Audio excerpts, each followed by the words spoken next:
You know what they say about assumptions? They make an ass out of you and, well, in this case, they make corpses out of apex predators. But I'm getting ahead of myself. Let me start from the beginning, when everything was normal, boring, and nobody was bleeding purple ichor all over the Academy's pristine floors. My name is Vex Korath, and I'm a tactical instructor at the Galactic Defense Academy on Station Omega-7. 4 arms, scales that shimmer like oil on water, and enough battle experience to make a Krillian war beast weep. I've seen combat across 17 different star systems, survived 3 separate extinction events, and lived to tell the tale. So, when I tell you that what happened that day defied every law of physics, biology, and common sense I know, well, you better believe it. The day started like any other. Students shuffling into combat theory class, their various appendages dragging across the floor in that universal language of academic exhaustion. We had the usual suspects. Trixie Moonbender from the methane moons of Epsilon, her tentacles constantly shifting color with her emotions. Poor thing turned bright yellow whenever I called on her, which was often. Then there was Kaz Ironspike, a towering brutarian whose idea of subtlety was using his smaller club instead of his bigger one. His species evolved from apex predators themselves, though you wouldn't know it from watching him struggle with basic tactical theory. And then there was him, Marcus Webb. The human sat in the back corner, as always, looking about as threatening as a wilted flower. Pale skin that seemed to have never seen a proper sun. Brown hair that refused to cooperate with gravity, and those weird, forward-facing eyes that made everyone uncomfortable. He was small, even by human standards, maybe 5.5 feet tall, and probably weighed less than one of Kaz's arms. "All right, you evolutionary disappointments," I announced, my voice carrying easily across the amphitheater. "Today we're discussing predator classification and threat assessment. Can anyone tell me what makes an apex predator?" Trixie's tentacles immediately went crimson. She knew the answer, but was too nervous to speak. Typical. Kaz raised his massive hand, nearly knocking over his reinforced desk. "Big teeth, sir, and claws, and the ability to crush your enemies." "Close, but you're thinking like a grunt, Ironspike. Apex predators aren't just about size and teeth. They're about adaptability, intelligence, and the ability to exploit weaknesses." I gestured to the holographic display showing various galactic predators. "Take the Shadow Maw of Kepler 442b. Smaller than you, no visible weapons, but it can phase between dimensions to hunt. Or the crystal spiders of the Andromeda sector, who use their prey's own neural patterns against them."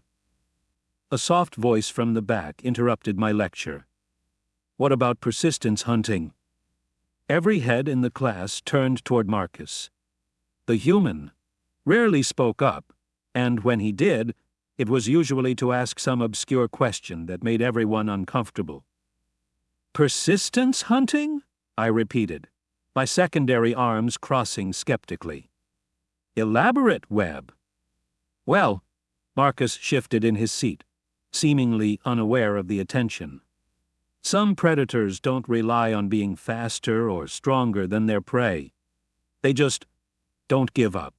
They chase their target until it collapses from exhaustion. It's not flashy, but it's effective." A few students snickered. The idea of something small and weak wearing down a superior opponent struck them as absurd. "An interesting theory," I said, my tone suggesting it was anything but. "However, in real combat situations, you don't have the luxury of time.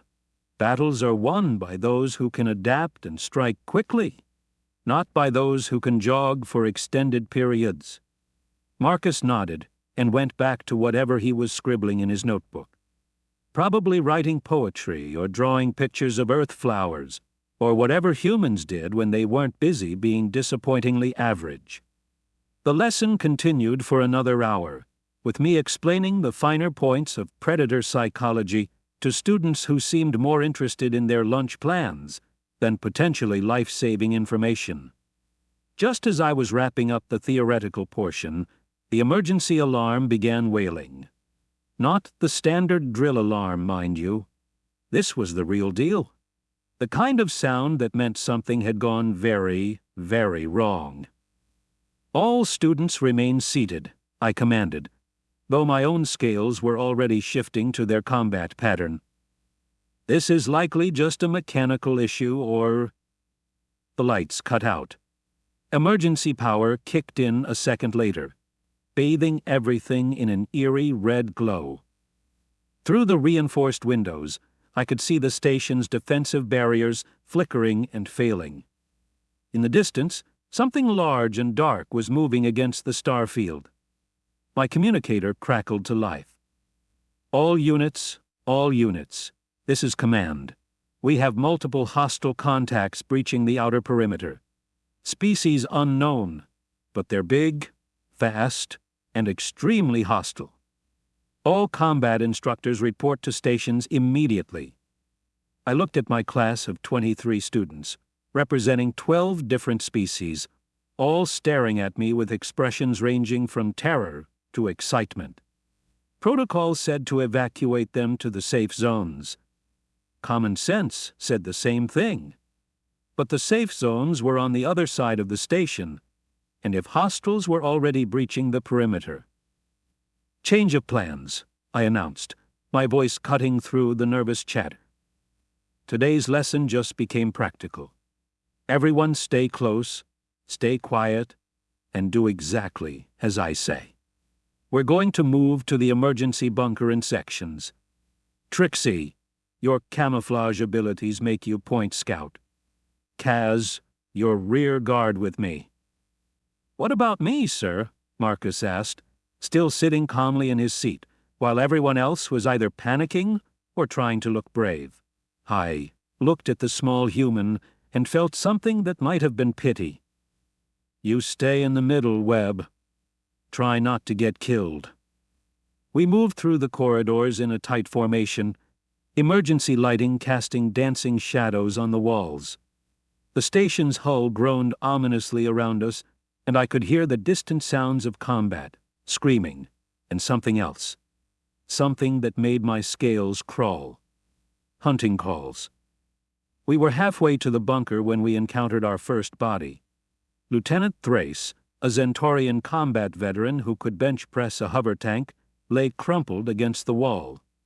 But it wasn't the fact that he was dead that made everyone stop and stare. It was how he died. Something had torn him apart with surgical precision. Clean cuts, almost artistic in their brutality.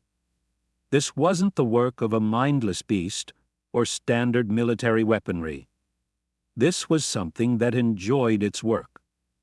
What could do this to a Zentorian? Trixie whispered, her tentacles cycling through a rainbow of fear colors. Before I could answer, we heard it. A sound like glass breaking mixed with the dying scream of a stellar wind. It was coming from ahead of us, between our position and the bunker. I held up a hand for silence and crept forward, my combat training taking over. Around the corner, I could see into the main corridor that led to the emergency facilities. What I saw there made me question everything I thought I knew about predators. There were 3 of them. Each one stood roughly 10 feet tall, with bodies that seemed to shift between solid matter and shadow. They had no fixed form, but I could make out multiple limbs that ended in claws capable of cutting through battle armor like tissue paper. Their faces, if you could call them that, were constantly changing, but always maintained the same feature. Rows upon rows of crystalline teeth that reflected the emergency lighting like broken mirrors. Phase hunters. I'd heard stories, legends really, about creatures that existed partially outside normal space-time. They were supposed to be myths, bedtime stories to scare cadets into following safety protocols. But here they were, very real and very interested in the cowering group of maintenance workers they'd cornered. One of the workers tried to run. The nearest hunter simply stepped sideways, vanishing for a split second before reappearing directly in the fleeing alien's path. The kill was quick, efficient, and absolutely terrifying. "Back," I whispered to my students, slowly, quietly, back the way we came. But Kaz, bless his simple warrior heart, had other ideas. "We can take them, sir. There's only 3 of them." Before I could stop him, the young Brutarian charged around the corner, his twin war clubs raised high and a battle cry tearing from his throat. I won't lie. For about half a second, I thought he might actually have a chance. Brutarians are tough. Their bones are like living steel, and Kaz had trained harder than most. The phase hunter that intercepted him moved like liquid lightning. One moment Kaz was charging forward, clubs swinging. The next, he was airborne, his body describing a perfect arc as it flew past us and impacted the wall with a wet, final sound. The 3 hunters turned toward us, their crystalline teeth gleaming with what I could only describe as amusement. "Run," I said quietly. "Sir?" Trixie asked, her voice barely a whisper. "Run!" We scattered like startled prey, which, let's be honest, is exactly what we were. I grabbed Marcus by the shoulder, hauling him along as we sprinted down a side corridor that led to the auxiliary labs. Behind us, I could hear the hunters giving chase, their hunting calls echoing off the walls like some perverted symphony. We managed to reach the materials science lab and barricaded the door behind us. Not that it would do much good. These things could phase through solid matter when they wanted to. But it might buy us a few minutes to think. "Okay," I gasped, my dual hearts hammering in my chest cavity. "Emergency protocols. We need to reach the communication array and call for backup." "Sir," one of the students, a crystalline being whose name I couldn't pronounce, chimed like breaking glass. "The communication array is on the opposite side of the station. We'd have to cross 3 major corridors, all of which are likely infested with those things." "Then we find another way," I snapped. "There has to be maintenance tunnels, service ducts, something." That's when Marcus spoke up. "Actually, sir, I think I can help with that." I turned to look at the human, who was still remarkably calm considering we were all probably going to die in the next few minutes. "Unless you have a phase cannon hidden in your backpack, Webb. I don't think." "I have this," he said, pulling something from his pocket. "A pen. A simple, unremarkable ballpoint pen with a blue plastic cap and the Academy's logo printed on the side. The kind of writing implement they handed out by the thousands during orientation week. For a moment, nobody spoke. Even the sounds of destruction from elsewhere in the station seemed to pause, as if the universe itself was trying to process what it had just witnessed. "A pen," I said finally. "You want to fight phase hunters with a pen." "Well," Marcus said, clicking the pen's tip in and out with his thumb, "it's worked before." Before I could ask what the hell he meant by that, the barricaded door exploded inward. Not melted, not cut, not pried open. Exploded, as if the molecular bonds holding the metal together had simply decided to take a vacation. The first phase hunter flowed through the opening like smoke given malevolent purpose. Its form solidified as it entered our reality fully, and I got a good look at just how screwed we were. This thing wasn't just big and scary. It was smart. I could see intelligence in those shifting, multifaceted eyes. It was studying us, categorizing us, deciding which one of us would be the most fun to kill first. Its gaze settled on Trixie, who had gone completely transparent in terror. Poor thing probably thought invisibility would help, but phase hunters existed partially outside normal visual spectrums. To them, she probably glowed like a beacon. The creature took a step toward her, claws extending from limbs that shouldn't have been able to support their own weight. Trixie whimpered, a sound like escaping gas that somehow conveyed pure, undiluted fear. That's when Marcus stepped forward. Not toward the door, not toward cover, not even toward a weapon that might actually be useful. He stepped directly into the phase hunter's path, placing himself between the creature and Trixie. The small human looked up at the 10-foot-tall nightmare from outside space-time, adjusted his grip on his pen, and said, "Hey there, ugly. Yeah, you. The reject from a geometry textbook. You want her? You go through me first." The phase hunter stopped. Actually stopped. It tilted its head, which was currently resembling something like a cross between a praying mantis and a kaleidoscope, and made a sound that might have been laughter. "Oh, this is rich," I muttered, raising my own weapon. The human's lost his mind. But then something happened that made me question whether I was the one losing my mind. The phase hunter lunged at Marcus, moving faster than thought, claws extended to bisect the small human from head to toe. Marcus sidestepped. Not dramatically, not with some impossible acrobatic maneuver. He simply shifted his weight from one foot to the other, and the phase hunter's attack missed him by millimeters. The creature's momentum carried it past the human, and in the split second when it was overextended and vulnerable, Marcus moved. The pen in his hand didn't slash or stab. It pressed, firmly, deliberately, against a point on the creature's shifting anatomy that shouldn't have existed. There was a sound like reality hiccuping, a flash of light that hurt to look at, and the phase hunter simply stopped. Not dead, not unconscious. Stopped. As if someone had paused the universe and forgotten to hit play again. "One down," Marcus said calmly, adjusting his grip on the pen. 2 to go.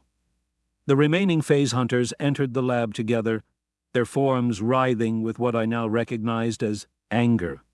They'd gone from amused to furious in the span of a heartbeat, and their hunting calls had taken on a distinctly personal tone.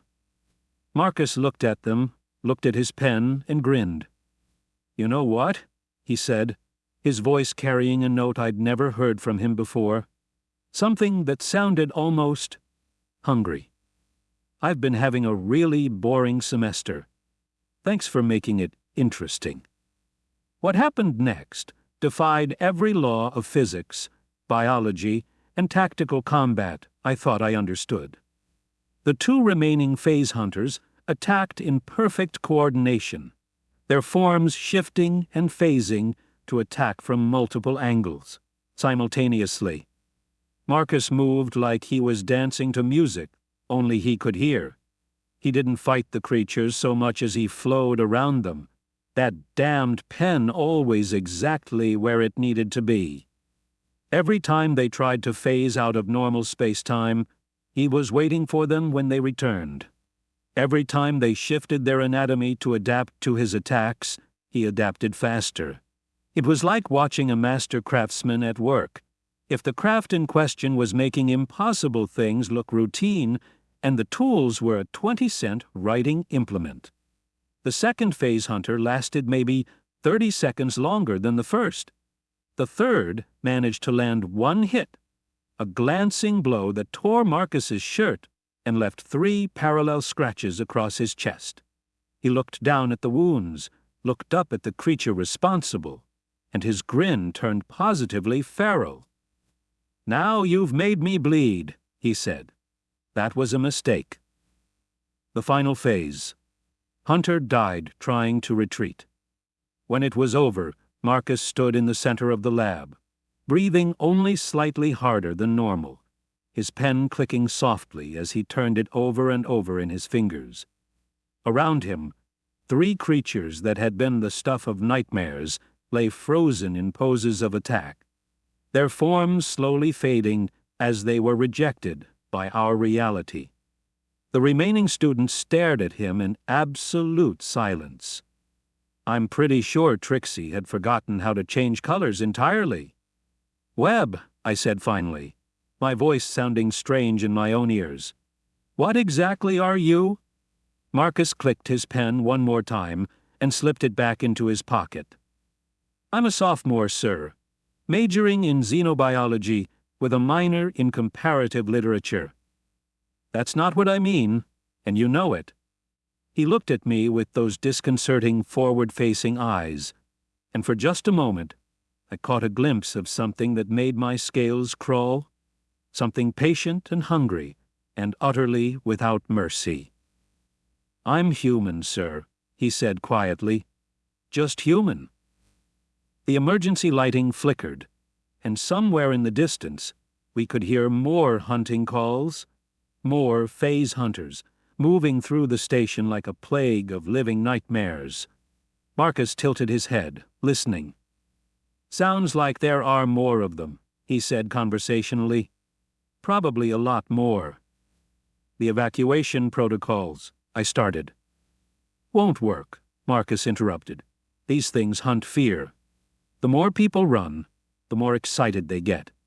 They'll pick off the evacuees one by one." "Then what do you suggest?" Marcus pulled his pen back out, clicked it once, and smiled. It was not a comforting expression.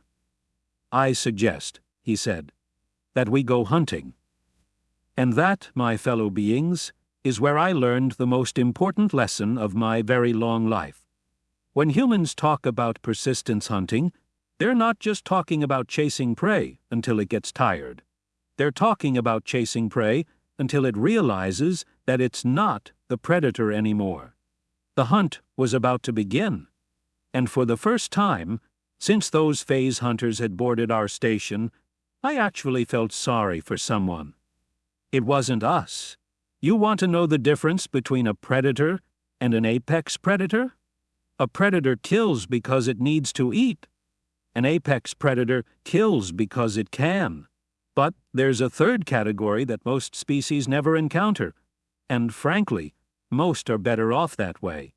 There's the thing that kills predators for fun. As we moved through the corridors of Omega-7, following Marcus Webb and his ridiculous little pen, I began to understand that humans had been lying to the galactic community for decades. Not maliciously, mind you. They genuinely seemed to think they were just average, unremarkable creatures who happened to be good at making friends and growing food. They had no idea what they actually were. "Sir," whispered Jex Brightscale, a young reptilian whose species prided themselves on their stealth abilities, "the human is humming." I listened. Sure enough, Marcus was humming some tune under his breath as we crept through the maintenance tunnels. Not nervously, not to calm himself down. He was humming the way someone hums when they're genuinely enjoying themselves. "Webb," I hissed. "This is supposed to be a stealth mission." "Is it?" Marcus asked, not bothering to lower his voice. "Because I thought we were going hunting." "There's a difference." "Not really." Marcus paused at a junction, his head tilted like he was listening to something the rest of us couldn't hear. "They're herding the survivors toward the central plaza. Classic pack behavior. Probably planning to feed together once they've collected enough prey." "How do you know that?" Marcus looked back at me with those unsettling forward-facing eyes. "Because that's what I'd do." Before I could process the implications of that statement, he was moving again, but this time he wasn't heading toward the evacuation routes or the communication array. He was heading directly toward the sounds of carnage. "Webb, where are you going?" "To introduce myself properly," he called back. "Feel free to stay behind if you want. This might get messy." Now, I've been called many things in my long career, Coward has never been one of them. So despite every survival instinct I'd developed over decades of combat, I followed the human deeper into the station. The students came with me, though I think it was more about not wanting to be left alone than any kind of bravery. We emerged from the maintenance tunnels onto an observation deck overlooking the central plaza. What we saw below made my secondary hearts skip several beats. The phase hunters had been busy. There were at least 20 of them now, their forms shifting and writhing as they herded terrified survivors into the center of the plaza. Faculty, staff, students from various species all pressed together in a tight group while the nightmares circled them like some perverted ritual dance. "There's too many of them," Trixie whispered, her tentacles cycling through colors I'd never seen before. "Even if Marcus could take one or two more, there's no way he can handle 20. Marcus was studying the scene below, with the intensity of a scholar examining ancient texts. "Actually," he said thoughtfully, 20 is perfect." "Perfect for what?" "For making a point." He pulled out his pen, clicked it once, and smiled. "You know what the problem is with pack hunters? They're only as strong as their weakest link. And they all think alike." "What does that mean?" Instead of answering, Marcus vaulted over the railing. I'm not exaggerating when I say he fell 40 feet and landed in a crouch that wouldn't have looked out of place in a martial arts holovid. The sound of his impact echoed through the plaza, and every single phase hunter stopped what it was doing to stare at him. The human stood slowly, brushing dust off his academy uniform, and addressed the creatures as if he was giving a lecture to first-year students. "Attention, interdimensional parasites," he said, his voice carrying clearly in the sudden silence. "You've made several tactical errors tonight. First, you've attacked a facility full of people I'm responsible for protecting. Second, you've interrupted my studies. And third, you've made the mistake of thinking you're the apex predators here." One of the larger phase hunters, its form more stable than the others, stepped forward.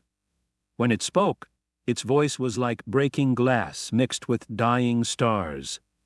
"Little soft flesh thinks it can threaten the eternal hunt. We have devoured civilizations. We have turned entire species into cosmic dust. What can one small prey thing do against the children of the void?" Marcus considered this question with the seriousness it deserved. "Well," he said finally, "I suppose I could show you." Then he moved. I've seen Zentorian battle dancers in full combat flow. I've watched crystalline warriors phase through solid matter while maintaining perfect offensive patterns. I've witnessed brutarian berserkers tear through armored divisions like they were made of paper. None of it prepared me for watching a human hunt. Marcus didn't run toward the phase hunters. He didn't charge or leap or do anything dramatic. He walked, calmly, purposefully, with that damned pen held loosely in his right hand. The first hunter that tried to intercept him discovered what the others had learned in the lab. Humans don't just move in 3 dimensions. They think in 4. Every attack was anticipated. Every feint was countered. Every attempt to use their phase abilities was turned against them. Marcus moved through the pack like he was choreographing a dance, and his partners were dying in perfect rhythm. But here's the thing that really terrified me. He wasn't just killing them. He was teaching them. The problem with existing partially outside normal space-time, he explained conversationally as his pen found another impossible weak point, is that you become predictable. You think you're unpredictable because you can phase in and out of reality, but you're actually following very specific patterns. Another hunter fell, its form dissolving back into whatever nightmare dimension had spawned it. See, most species develop their combat techniques around their natural advantages. You've developed yours around being able to cheat physics, but you know what humans developed their combat techniques around. 3 more hunters tried to coordinate an attack. Marcus stepped between their phases, somehow existing in the exact space they needed to occupy when they returned to normal reality. The collision was educational. We developed our techniques around the assumption that everything else is better than us at everything. Stronger, faster, more durable, better weapons, superior senses, you name it. So we had to get creative.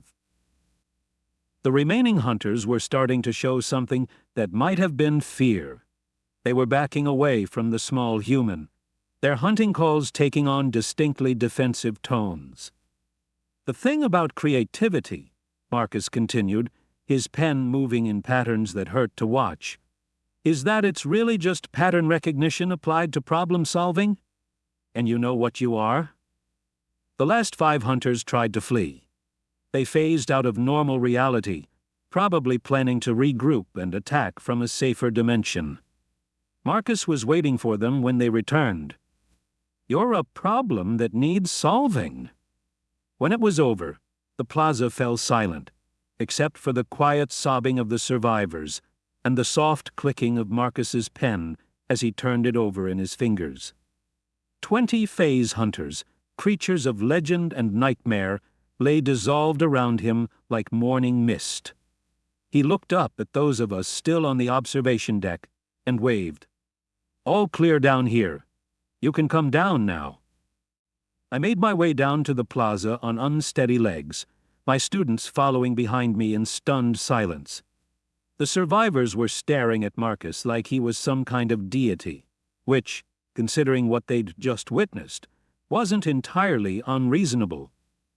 Webb, I said when I finally found my voice, I need to ask you something, and I need you to answer honestly. Sure, sir. Are all humans like you? Marcus considered this question for a long moment. Define like me. Capable of single-handedly slaughtering 20 apex predators with a writing implement. Oh, that. Marcus shrugged. Not really.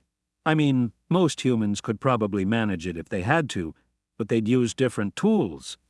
My roommate Jake prefers staplers. My sister swears by paper clips. It's really a matter of personal preference. I stared at him. Your entire species weaponizes office supplies? We weaponize everything, sir. It's kind of our thing.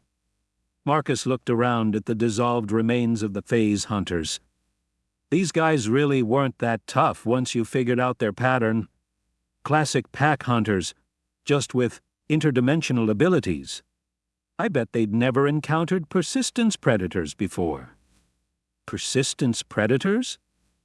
Species that don't give up. Ever. No matter how long it takes, no matter how far they have to chase their prey, no matter what obstacles get in the way. Marcus smiled, and for the first time, it didn't look friendly at all. We're really, really good at not giving up. The station's communication system crackled to life. All personnel, this is Admiral Voss of the Rescue Fleet. We're detecting massive dimensional disturbances around Omega-7. Are you under attack by phase hunters? Do you require immediate evacuation? I looked at Marcus, who was calmly wiping imaginary dust off his pen. This is Instructor Korath, I replied. Negative on the evacuation, Admiral. Situation contained. Contained? By whom? I looked at the small human who was now helping elderly faculty members to their feet and making sure the injured were comfortable. By a sophomore, sir, majoring in xenobiology. There was a long pause. Come again, Instructor? The phase hunters have been neutralized by Cadet Webb, sir. All 23 of them. That's impossible. Phase hunters are apex predators. They exist partially outside normal space-time. They've been responsible for the extinction of 17 different species. Yes, sir. Cadet Webb mentioned something about that. He seemed to think it made them predictable. Another long pause. We're sending down a medical team and a xenobiology specialist. I want a full report on my desk within the hour.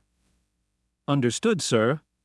As the rescue teams began arriving and the survivors were processed for medical treatment, I found myself standing alone with Marcus on the observation deck, looking down at the plaza, where 20 legendary predators had met their end at the hands of a college student with school supplies. "Webb," I said finally, "can I ask you something personal?" "Sure." "What's your species' actual position in the galactic food chain?" Marcus was quiet for a long time. When he finally answered, his voice was thoughtful, almost philosophical. "You know how every ecosystem has apex predators? And then there are the things that keep the apex predators in check when their populations get out of control?" "Yes." "We're not apex predators, sir. We never were." He clicked his pen one final time and slipped it into his pocket. "We're the things that hunt apex predators when they forget their place in the natural order." I felt my scales shift to their deepest defensive coloration. "And the phase hunters forgot their place?" "They killed students, sir. Kids who were just trying to learn and better themselves." Marcus's voice carried a note I'd never heard before, something cold and final. "That's definitely forgetting your place." As we made our way back to the evacuation areas, I couldn't help but think about all the human exchange students scattered across the galaxy. Quiet, unassuming, seemingly harmless individuals who helped in the kitchens, volunteered for community service, and always seemed to have time to tutor struggling classmates. I wondered how many of them carried pens. The next day, the Galactic Defense Academy issued a new regulation. All phase hunter encounters were to be reported immediately to the Human Diplomatic Corps. Not for assistance, the regulation noted, but as a courtesy. After all, it was only polite to let them know when someone was hunting in their territory. Marcus returned to his regular schedule the following week, sitting in the back corner of my combat theory class and taking diligent notes about predator psychology. When I called on him, he answered with the same quiet thoughtfulness he'd always shown. But now, when I looked at him, I didn't see a small, unremarkable student who'd gotten lucky against some interdimensional monsters. I saw exactly what he was. A member of a species so thoroughly adapted to killing apex predators that they'd forgotten they were anything other than friendly neighbors who happened to be really good at gardening. The humans hadn't been lying to us about what they were. They just genuinely didn't know. And honestly, I think I preferred it that way, because if they ever figure out what they actually are, the rest of the galaxy is going to have some very uncomfortable conversations about who's really at the top of the food chain. Marcus Webb, sophomore xenobiology major, keeper of pens, slayer of legends, protector of students, and apparently the most terrifying thing in the known universe. Just your average human college student. Heaven help us all.